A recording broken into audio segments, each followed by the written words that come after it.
인터넷 카메라 동호회 게시판에 글이 하나 올라왔습니다. 어떤 글이었냐면 혼자서 24인용 군용 텐트를 칠 수 있나요? 라는 어떤 질문의 게시 글이었습니다. 사람들이 그 글을 보고 말이 안 된다, 허세다, 불가능하다 이런 댓글들이 막 열띠게 달리기 시작했습니다.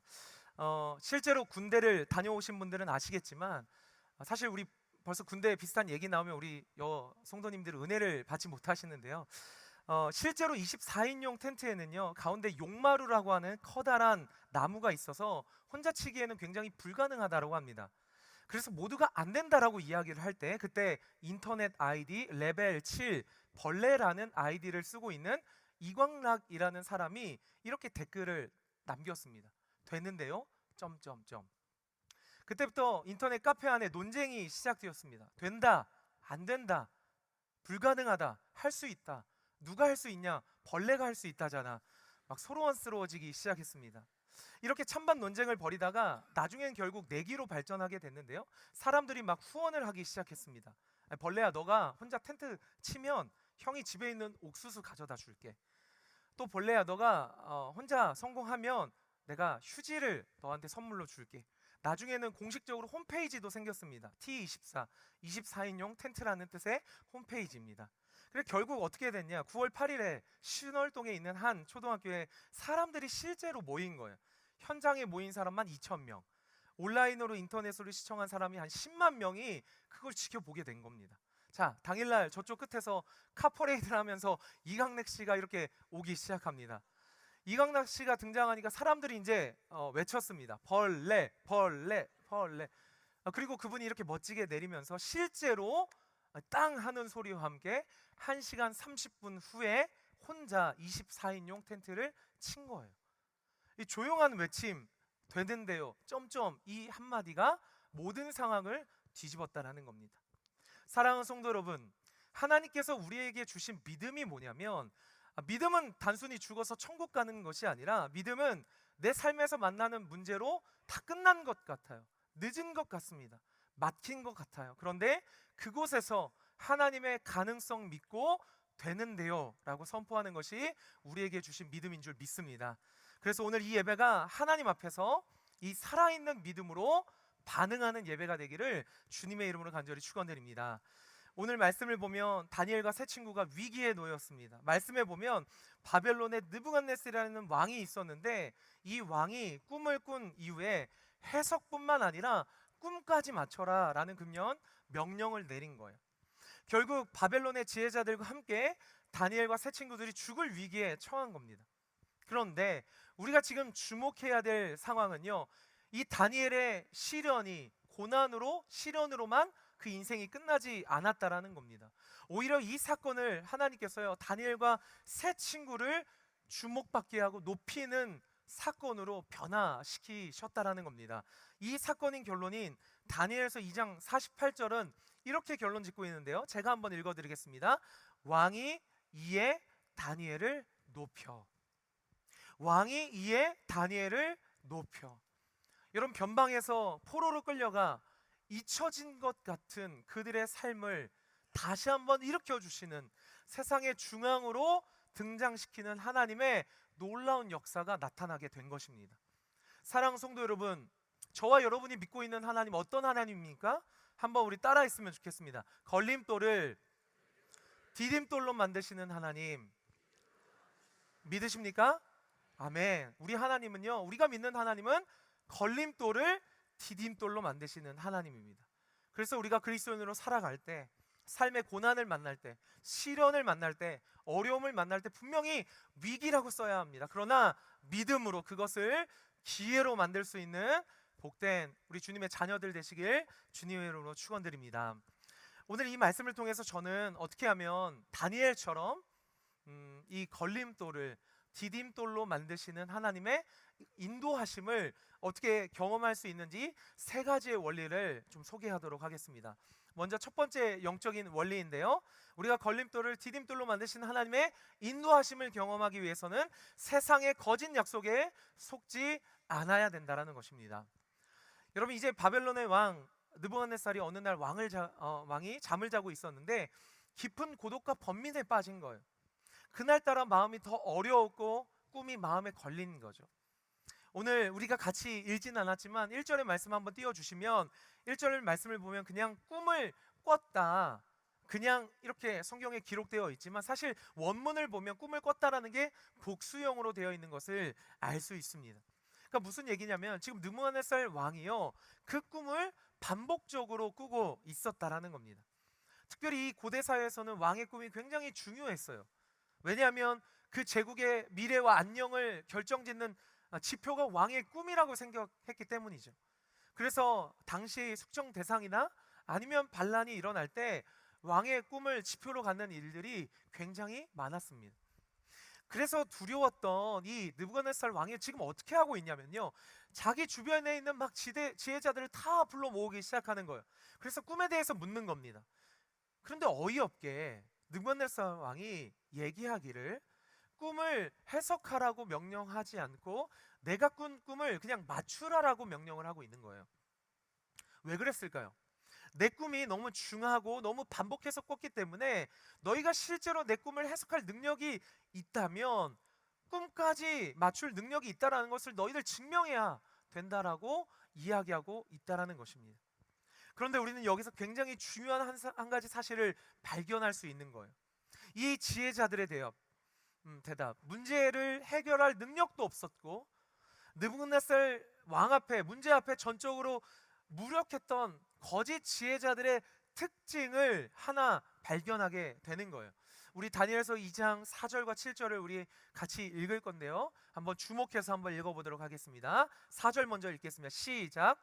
갈대아 술사들이 아람말로 왕에게 말하되 왕이여 만수무강하옵소서. 왕께서 그 꿈을 종들에게 이르시면 우리가 해석하여 드리겠나이다 하는지라.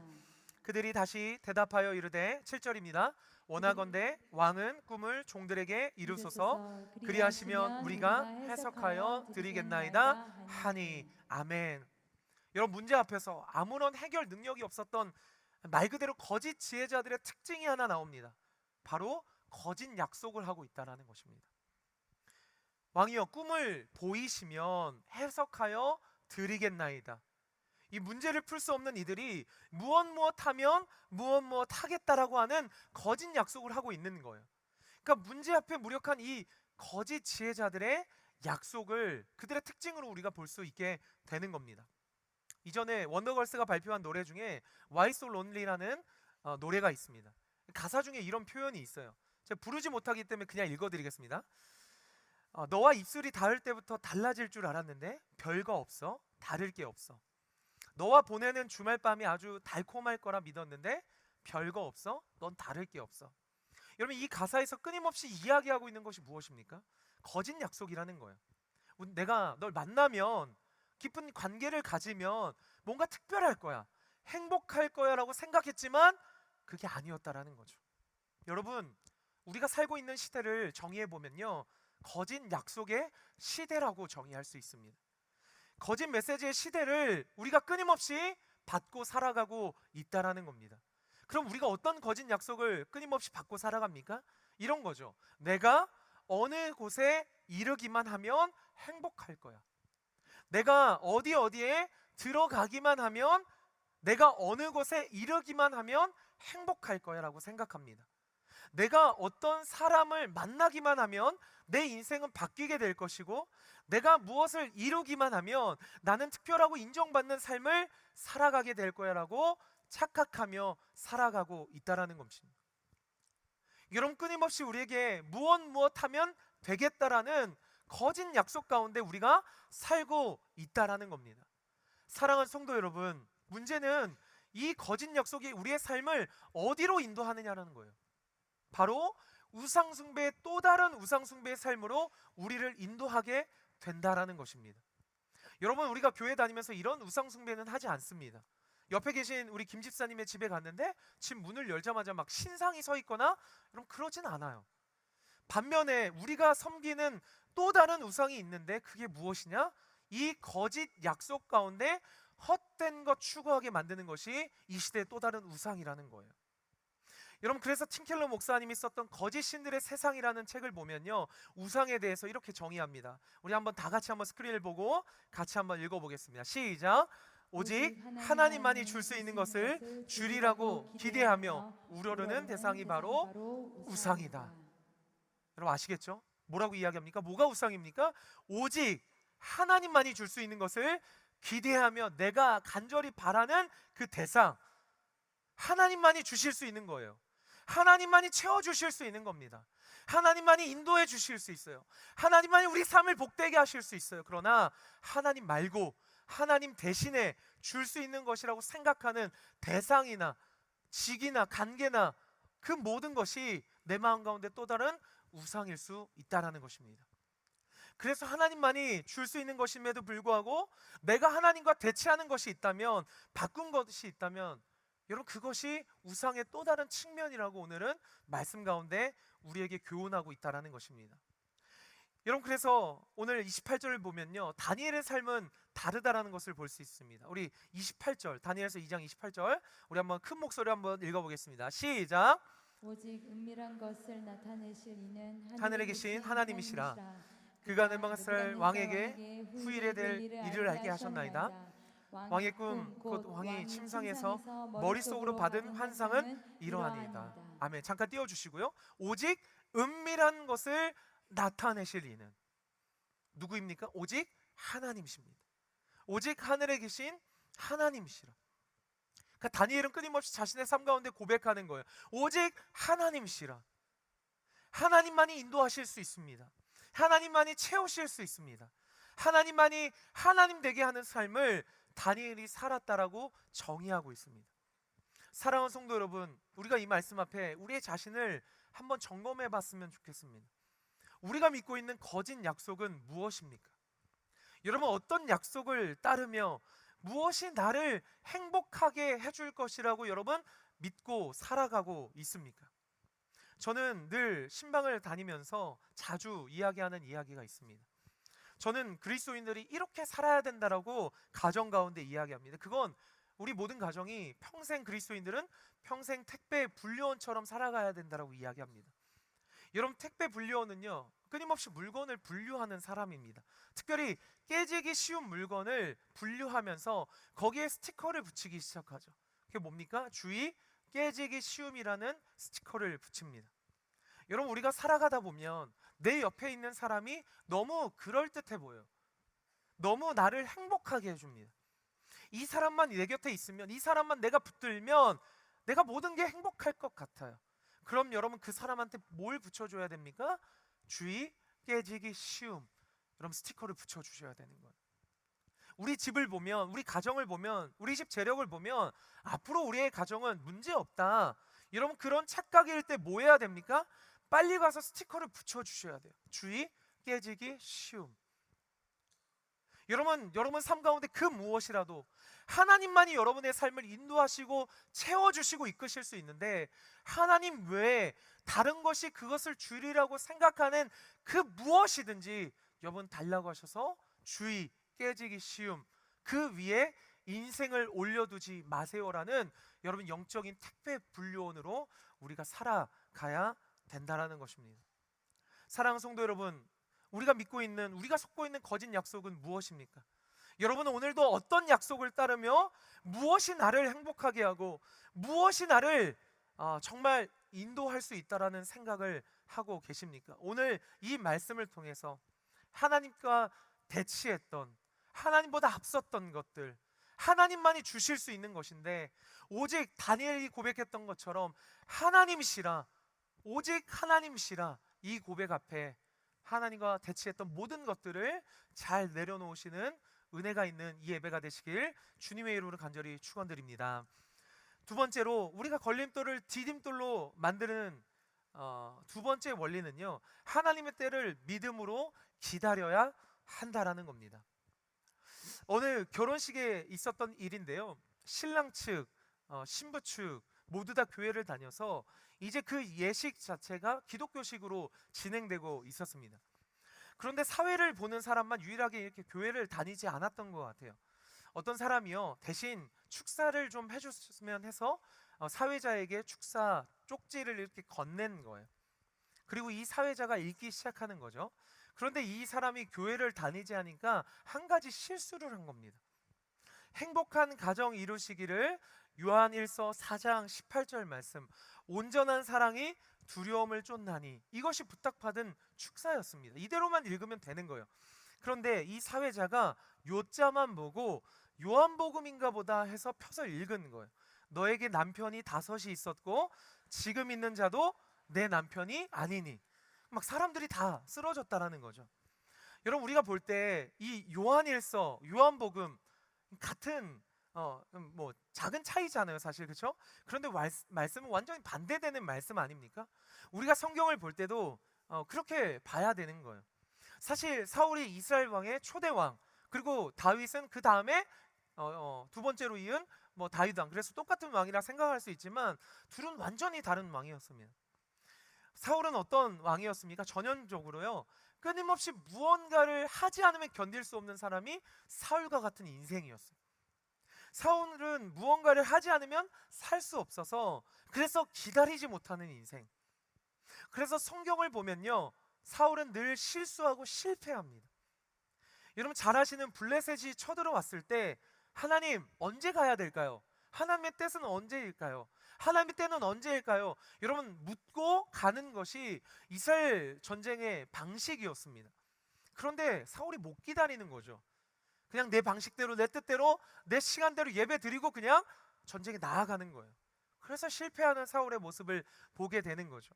반면에 여러분, 우리가 잘 아는 다윗, 어떤 인생입니까? 그가 인생 가운데 승리를 경험했던 이유는요, 다윗은 아주 우직할 정도로, 미련할 정도로 끊임없이 가만히 있는 사람, 끊임없이 하나님의 때를 기다리는 사람이었다라는 겁니다. 여러분, 학곰사라고 여러분 들어보셨습니까? 학곰사? 제가 만든 말이 아마 못 들어보셨을 텐데요, 하나님이 꼼짝 못하는 사람, 저는 하나님이 꼼짝 못하는 사람이 저는 있다라고 생각합니다. 그것은 하나님의 약속만 붙들고 사는 사람. 저는 하나님의 약속만 붙들고 사는 사람을 하나님 꼼짝 못하실 것 같아요. 오늘 다니엘의 모습을 통해 그걸 보게 되는 거예요. 오늘 말씀을 보면요, 우리는 상반된 두 인생을 발견하게 되는데, 모든 것을 가졌던 느부갓네살 왕, 가장 넓은 영토도 가졌고요, 가장 큰 권세를 가졌고요, 모든 것을 누리고 있는 사람이지만 그의 모습이 어떻게 지금 보여집니까? 늘 번민하고 잠을 못 자고 걱정과 근심 가운데 살아가는 그 모습을 보여주는 거예요. 또 다른 사람이 누구예요? 다니엘입니다. 오히려 다니엘은 죽을 위기에 처했는데요, 되게 의연합니다. 그럼 이 결정적인 인생의 차이가 뭐냐? 바로 하나님의 때가 있는 것을 믿느냐 믿지 않느냐가 이 두 인생을 상반되게 나누었다라는 겁니다. 오늘 말씀을 보니까요, 느부갓네살 왕의 인생을 규정짓는 한 단어가 있습니다. 우리 다니엘서 2장 9절의 말씀인데요, 우리 한번 소리내어 한번 읽어보도록 하겠습니다. 시작. 너희가 만일 이 꿈을 내게 알게 하지 아니하면 너희를 처치할 법이 오직 하나이니, 이는 너희가 거짓말과 망령된 말을 내 앞에서 꾸며 말하여 때가 변하기를 기다리려 함이라. 이제 그 꿈을 내게 알게 하라. 그리하면 너희가 그 해석도 보일 줄을 내게 알리라 하더라. 아멘. 이 말씀 보시면 이렇게 이야기하죠. 때가 변하기를 기다리려 함이라. 뭐라고요? 이제라는 거예요. 여러분, 계속 염려하고 근심하는 느부갓네살 왕의 인생을 규정짓는 단어는 이제입니다.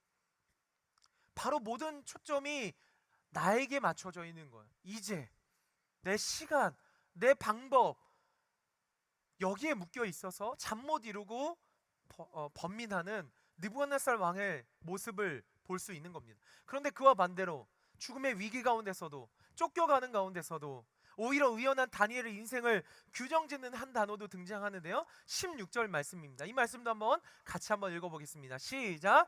다니엘이 들어가서 왕께 구하기를 시간을 주시면 왕에게 그 해석을 알려드리이다 하니라. 아멘. 여러분, 다니엘이 뭐라고 이야기합니까? 왕께 구하기를 시간을 주시면. 여러분, 이 시간이 어떤 시간입니까? 하나님의 시간입니다. 하나님께서 응답하는 시간이라는 거예요. 하나님의 때를 믿음으로 기다리는 시간이라는 겁니다. 그래서 이 불안과 염려, 그리고 의연한 삶의 차이는 딱 하나예요. 내가 하나님의 때를 기다리느냐, 하나님의 때를 믿느냐 믿지 않느냐의 차이가 이 상반된 인생을 살게 했다라는 겁니다. 제가 감명 깊게 읽었던 책 중에서 신우임 목사님이 쓰신 출애굽기 설교집 책이 있는데요. 책 제목이 바로 길 밖으로 난 길이라는 책입니다. 여러분 무슨 뜻이냐면요, 이스라엘 백성이 마른 땅처럼 홍해를 건넜는데 그 홍해는 사실 지도에 나와 있는 길이 아니었다라는 거예요. 그런데 이스라엘 백성이 어떻게 지도에도 나와 있지 않은 그 새로운 길, 기적과 같은 길을 걸어갈 수 있었냐? 그 이유는요, 내 생각, 내 방법, 이쯤이야, 여기쯤이야 생각했던 그 모든 때를, 그 지도를 다 내려놓을 때 하나님의 인도하심으로 말미암아 뻔한 길을 걸어갔던 인생이 아니라 지도에도 없는 새로운 길로 하나님이 인도하셨다라는 것입니다. 그래서 여러분 베드로전서 5장 7절은 우리에게 이렇게 약속하고 권면하고 있습니다. 너의 염려를 다 주께 맡기라. 이는 그가 너희를 돌보심이라. 저는 여기서 중요한 것은 다라는 부분이라고 생각합니다. 일부분을 맡기지 말고 하나님께 다 맡기라는 거예요. 너의 앞날을, 너의 진로를, 너의 가정을, 너의 계획을, 너의 자녀와 건강을, 너의 인생을 다 맡겨라. 그리하면 하나님이 돌보시리라 약속하고 계신 줄 믿습니다. 여러분 절대 잊지 마시길 바랍니다. 우리가 우리의 인생을 하나님께 다 맡기지 않을 때 우리의 인생 가운데 제일 먼저 등장하는 특징은 과장입니다. 과장. 제가 이 설교를 하나님께 맡기지 않으면 끊임없이 은혜에 끼치기 위해서 과장하게 될 거예요. 성도님들 좀 비슷하지 않습니까?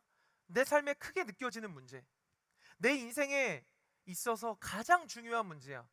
바로 이때가 결정적인 터닝 포인트야. 마지막 기회야.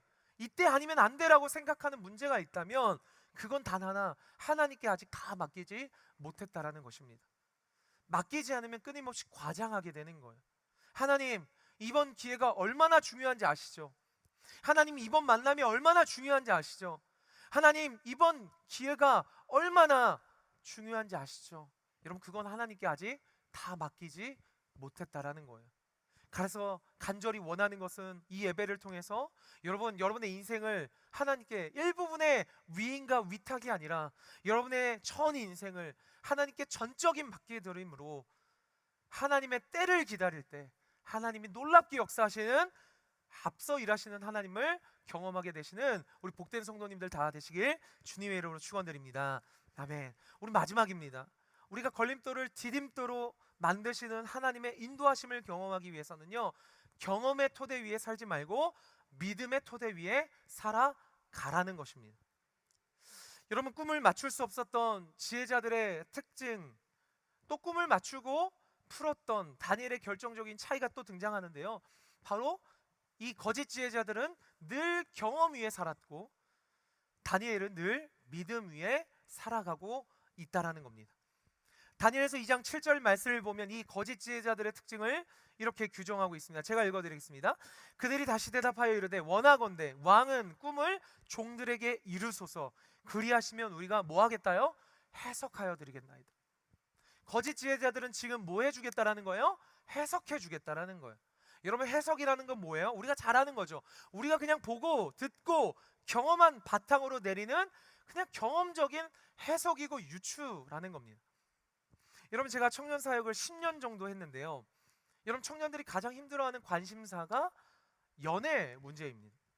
특별히 자매들이 제일 힘들어하는 게 연애할 때 이 형제들의 변심 때문에 힘들어요. 그래서 제가 청년 사역할 때 이제 제일 먼저 출근해서 하는 일이요, 다른 게 아닙니다. 카톡을 이제 보는 거예요. 카톡을 보면 청년들이 대부분 이 청년이 오늘 메롱인지 아닌지가 다 카톡에서 드러나는 거예요. 그래서 카톡 사진이 좀 사라졌거나 아니면 카톡 상태 메시지에 뭐 혼자 이별 연습 중, 뭐 혼자 되는 연습 중, 이제 다가오지 마세요. 100% 차이인 겁니다. 그런데 사실 남자들이 보내는 이 이별의 신호, 좀 사랑이 식었다는 몇 가지 신호가 있잖아요. 여러분 설교는 안 들으셔도 이건 꼭 들으셔야 됩니다. 뭐냐면 먼저 만나는 걸, 남자들이 사랑이 식어지면 만나는 걸 좀 귀찮아합니다. 예전에는 매일 데리러 오다가 이제 만나는 지점이 중간으로 바뀌게 되는 거예요. 그렇죠? 나중에는 어떻게 되냐? 대놓고 이제 너가 이쪽으로 좀 오면 안 되겠니라고 하는 거예요. 처음에는 분명히 홈 경기였는데 대놓고 이제 어웨이 경기를 하고 있다? 그럼 식은 겁니다. 또 하나 지적이 많아지기 시작합니다. 남자가 사랑이 식을 때 보면 예전에는 그냥 모든 게 다 좋았죠. 하나님의 사랑으로 그냥 있는 그대로를 다 품어줬습니다. 그런데 사랑이 점점 식어가면 어떻게 돼요? 특별한 때 어떤 상황이 좋다라고 생각합니다. 그리고 이런 거예요. 다 좋은데 말이야. 그런데 라는 이런 말들이 많아지기 시작합니다. 우리 굉장히 심각해지는 우리 분들이 많으시는데요. 그런데 제일 중요한 겁니다. 남자가 결정적으로 사랑이 식을 때 나타나는 결정적인 증거는 뭐냐? 돈을 안 씁니다. 돈을. 그래서 먹는 것부터 바뀌기 시작해요. 메뉴가 어떻게 바뀝니까? 점점 서양 메뉴에서 동양 메뉴로 바뀌기 시작합니다. 분명 처음에는 스파게티와 고르곤졸라 피자였는데 점점 내가 지금 김밥 천국 같은 데 있다. 이거 사랑이 완전 식은 겁니다. 여러분, 이건 우리가 인생 가운데 살아가다 보면 알게 되는 경험적인 유추라고 할 수 있는 겁니다. 여러분, 다니엘은요, 경험의 토대 위에 살지 않고 철저히 믿음 위에 서 있는 모습을 보게 되는 거예요. 18절 말씀을 보면요, 다니엘이 죽음의 위기 가운데 이렇게 얘기하고 있습니다. 우리 한번 같이 한번 읽겠습니다. 시작.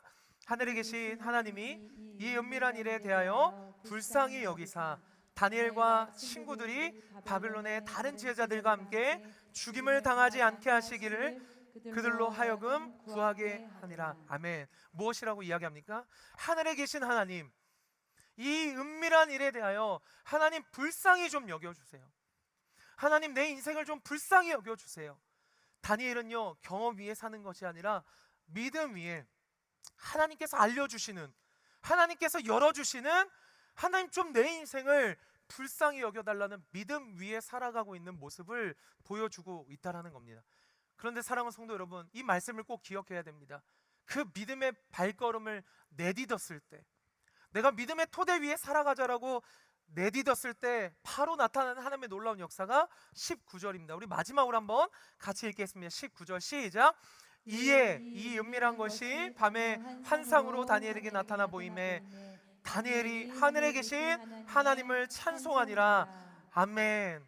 사랑하는 성도 여러분, 믿음의 길을 걸어간다는 것은 어쩌면 내 경험과 전혀 반대되는 길을 걸어간다는 것을 의미합니다. 믿음의 길을 걸어간다는 건 어쩌면 불확실하고 두려운 길이에요. 그러나 믿음의 발걸음을 내딛었더니 19절에 어떤 일이 나타납니까? 이해. 여러분, 여기서 말하는 이해는요, 하나님이 일하신 바로 그때라는 겁니다. 다니엘이 믿음의 발걸음을 내딛었더니 하나님이 바로 그때 역사하셨다. 하나님 바로 그때 일하셨다라는 말씀. 여러분, 우리가 늘 인생을 경험적으로 살아가면요, 여러분, 경험 밖의 일은 우리 삶 가운데 일어나지 않을 것입니다. 그러나 오늘 우리가 18절 말씀, 하나님, 내 인생을 불쌍히 여겨주십시오. 내 인생을 이끌어 주십시오. 믿음의 토대 위에 발걸음을 내디딜 때 여러분 삶 가운데서도 이에 하나님의 역사가 여러분의 삶 가운데 나타나게 되는 줄 믿습니다.